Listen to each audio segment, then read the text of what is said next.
आज हामीसँग यहाँ विशेष कार्यक्रम छ होम कमिङ बुद्धको घर फिर्तीमा।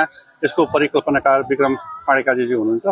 विक्रमजी, तपाईलाई यो आजको कार्यक्रम मनाउनु पर्छ भन्ने सोच कसरी आयो? जब मलाई यो नेपाल सरकारले यहाँ पठाए नि सद्भावना दूत बनाएर लुम्बिनी विकास कोष अन्तर्गत रहने गरी उद्देश्य के थियो भने यो क्षेत्रमा पर्यटनहरूलाई कसरी विकास गर्ने, सन्तुलित पर्यटन हैन, मास पर्यटन होइन, कसरी गर्ने भनेर भन्दाखेरि किनभने यहाँको त्यति बेला जनगुनासो के रहेछ भने धेरै मान्छेहरू 99% टुरिस्टहरू चाहिँ ओभरलाइन आए है, ओभरलाइन आए, मायादेवी मन्दिर गए, 2-2.5 घण्टा त्यहाँ बसे।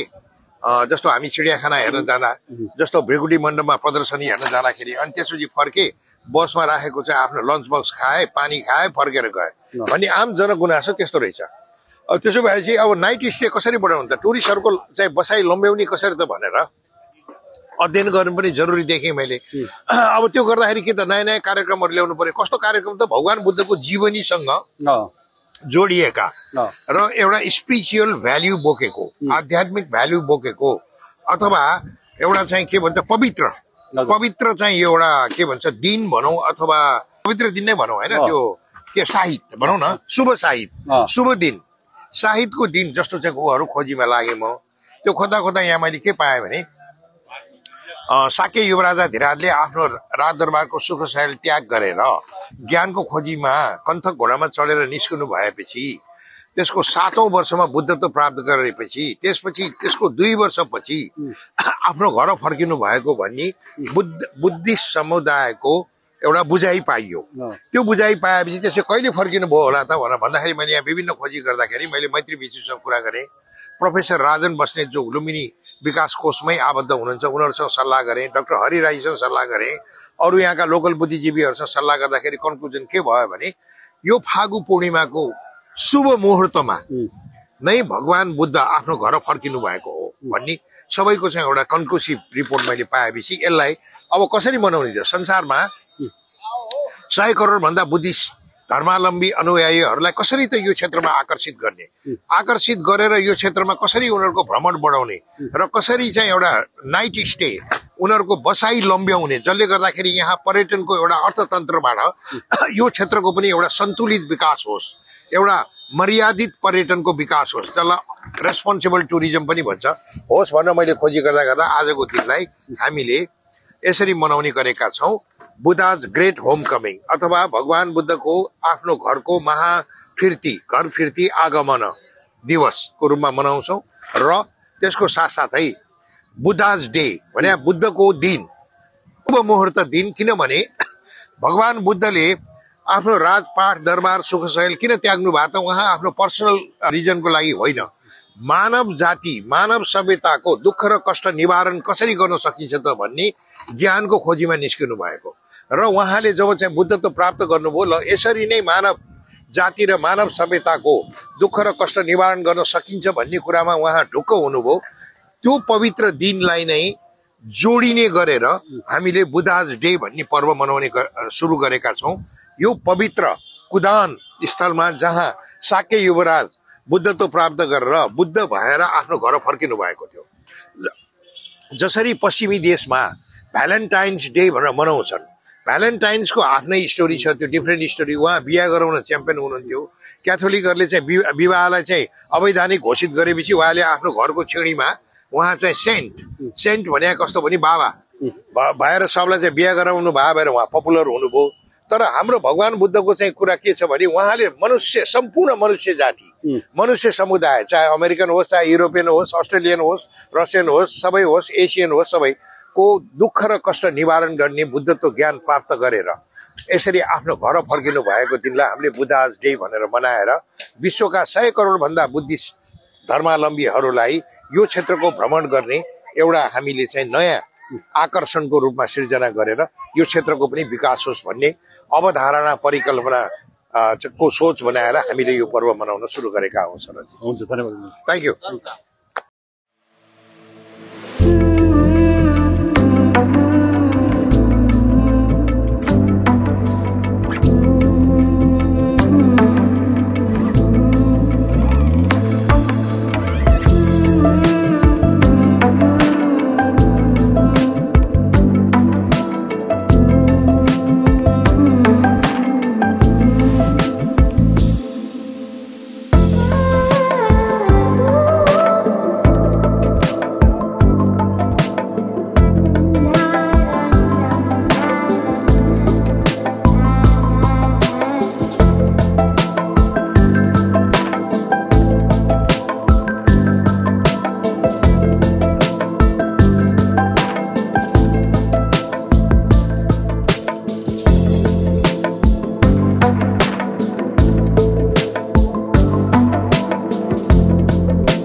यहाँलाई आजको विशेष कार्यक्रममा स्वागत छ।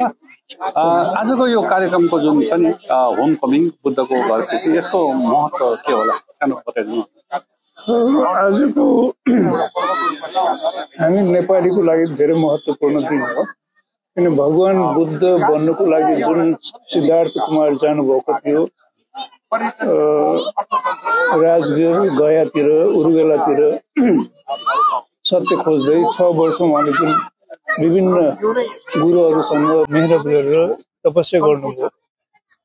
तर 6 वर्षपछि उहाँले बुद्धत्व ज्ञान लाभ गरिसकेपछि आफ्नो जन्मभूमिमा आउनको लागि आफ्नो बुवाको जुन निम्तो थियो 9 पटकसम्म उहाँले आफ्नो बुवाले 9 पटकसम्म एकजना मन्त्री सहित हजारौं सेनाहरू पठाइदिएको थियो।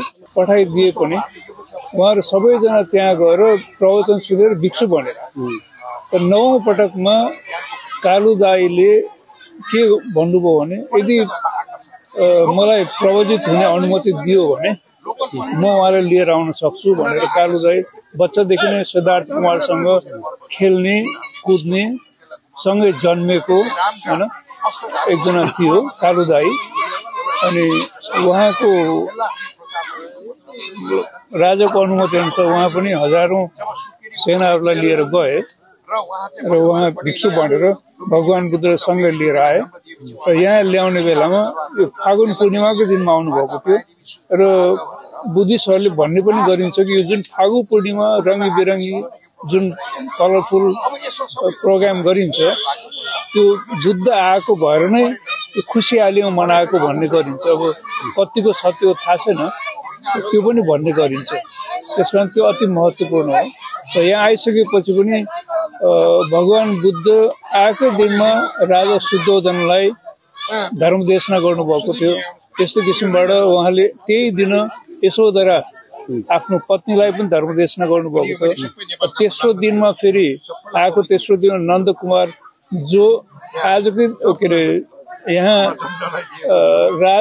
राज्याभिषेक र शुभ विवाह हुनेवाला थियो। त्यस्तो अवसरमा पनि उहाँलाई पात्र दिएर बिहारमा लिएर आएर भिक्षु बनाइदिनु भयो हैन। अनि 7औं दिनमा फेरि यशोधराले तिम्रो बुवासँग अंश माग्न जाऊ भन्दा चिवर समातेर अंश माग्दै जाँदा बिहारसम्म आइसकेपछि हामीले दिने भनेको अंश धर्म अंश हो, ल उसलाई धर्म अंश देऊ भनेर सारीपुत्र भन्थले आफ्नो धर्म सेनापतिलाई दायाँ जुन शिष्य हुनुहुन्थ्यो उहाँले जिम्मा लगाउनु भयो र त्यो केस छेदन गराइदिनु भयो, भिक्षु बनाइदिनु भयो राहुललाई। हजुर 7 वर्षको उमेरमा उहाँलाई श्रामणेर बनाइदिनु भयो। त्यही बेला राजा शुद्धोधनले अनुमति बिना तपाईँ त बुद्ध भएर जानुभयो, घरबार त्यागेर जानुभयो, तपाईँको त रेखदेख गर्ने चलन छैन आफ्नो छोरालाई। मैले र तिम्रो श्रीमतीले जुन रेखदेख गरिरहेको थियो, अभिभावक त गरिरहेको थियो, उनीहरूसँग कमसेकम जानकारी त लिनु पर्थ्यो, अनुमति त लिनु पर्थ्यो भनेर अनुमति बिना कुनै पनि बाउ आमाको छोराहरूलाई सामने अथवा प्रवचन नगर्नु भनेर त्यो बेलादेखि उहाँले कुरा सुन्नुभयो र त्यसपछि चाहिँ अनुमति बिना कुनै पनि व्यक्तिलाई भिक्षु बनाउन पाउँदैन, मन्जुरीनामा हुनुपर्छ भने त्यो बेलादेखि भएको। आजको दिन त्यो हिसाबले अति महत्त्वपूर्ण छ। र यहाँ आउने बेलामा पनि कुनै पनि मान्छेहरूले त्यो बेलाको साक्यहरू अलिक घमण्डी त थिएन र कसैले पनि उहाँलाई नमस्कार पनि गरेको थिएन। त्यस कारणले उहाँले यमक प्रातिहार्य भन्ने एउटा प्रातिहार्य देखाएर आकाशमा उडेर खुट्टाको धुल सबै मान्छेहरूको टाउकोमा लगाइदिनु भएको थियो। त्यसपछि बल्ल उहाँ भगवान सर हुनुहुन्छ भन्ने मान्न थाल्यो। हजुर भनेपछि एउटा त्यो बेला पनि आफूलाई मतलब एउटा भगवानको रूप लिनलाई के न के मिराकल चाहिँ गर्नुपर्ने आवश्यकता देखियो। मिराकल नगरेको सायद त्यति बेला कसैले पनि मान्ने पनि थिएन होला। भनेपछि बुद्धको यही हामी जुन अहिले स्थानमा बसिरहेको छौँ यही स्थानमा बुद्ध चाहिँ अहिले भन्दा भनौँ न त्यो बेलामा आएर अनि यहाँ कति दिन बस्नु भएको थियो यो ठाउँमा? करिब हप्ता दिन जति बसेको देखिन्छ। अनि त्यहाँ उहाँ उता तिलरकोट दरबार चाहिँ जानु भएन? तिलरकोट दरबारमा त डेली त्यो भिक्षाटनमा जानु ए भिक्षाटन जानुभयो तर त्यही भित्र बस्ने गर्छ कहिले गर्नु जानुभयो त्यहाँ बस्नु भएन तर उहाँ गएर भोजन चाहिँ गर्नुभएको भोजन गर्नुभएको थियो सुरुमा आएको दिनमा सबै आएर स्वागत गर्न आए त भोलिपल्टको लागि कसैले पनि निम्तो गरेको थिएन बुद्धलाई उहाँको फेरि 20,000 चेलाहरू पनि सँगै थिए अनि कसैले पनि निम्तो गरेको थिएन राजाहरूले निम्तो गरेको थिएन त्यसकारण भिक्षाटन गर्दै जाँदा राजदरबारसँग पनि भिक्षाटन गर्न गएको यशोधराले साह्रै नमजा भयो हेर्नुहोस् तपाईँको छोरा भिख माग्दैछन् भनेर यशोधराले आफ्नो ससुरा राजा शुद्धोधनलाई भनेपछि धोती खुस्किकन पनि कुदेर आएर हामीलाई बेइज्जत नगर्नुहोस् भनेर भन्न आयो बुद्धकोमा अनि मैले तपाईँको वंशलाई केही गरेको होइन मेरो त बुद्ध वंश अनुसार मैले गरेको पहिलेको बुद्धहरूले पनि यस्तै भिक्षा मागेर खान्थे म पनि त्यही नियममा हिँडेको छु भनेपछि म तपाईँको के अरे चेलाहरूलाई खाना नसकाउँला त खाना दिन नसकाउँला त भनेर सबैलाई फेरि त्यही दिन दरबारभित्र लगेर भोजन गराएको थियो त्यसपछि चाहिँ निम्तो यहाँ बस्नुजेल चाहिँ भोजन त्यहीँ गराएको थियो दरबारमा ए हुन्छ धन्यवाद आज हामीलाई यस बारेमा जानकारी दिनु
बस्नेतजी हाम्रो लुम्बिनी विकास कोषका अध्यक्ष हुनुहुन्छ उहाँलाई आजको यो कार्यक्रममा हामी स्वागत गर्न पाउँदा खुसी लाग्यो धन्यवाद राजेशजी यो आज बुद्धको छ यसको धार्मिक पनि एउटा ठुलो मान्यता यसमा चाहिँ यो ऐतिहासिक तपाईँ त अब अध्येता हुनुहुन्छ पढाउनु हुनुहुन्छ यसको ऐतिहासिक महत्त्व के छ आजको दिन वास्तवमा अब आजको दिनलाई प्राचीन कालदेखि भगवान बुद्धले ज्ञान प्राप्ति पछाडि आफ्नो घर फिर्ती गरेर यहाँ आइपुगेको दिनको रूपमा उत्सवको रूपमा मनाउने गरिएको थियो वास्तवमा बुद्धकालीन यस्ता संस्कृति परम्परा मूल्य मान्यताहरूलाई हामीले अहिलेको समयमा पर्यटनको विकासका दृष्टिकोणले र धार्मिकता बढाउने बुद्धका शिक्षालाई समाजमा स्थापित गर्ने कुरालाई लिएर यस्ता कार्यक्रमहरू गर्न सकेमा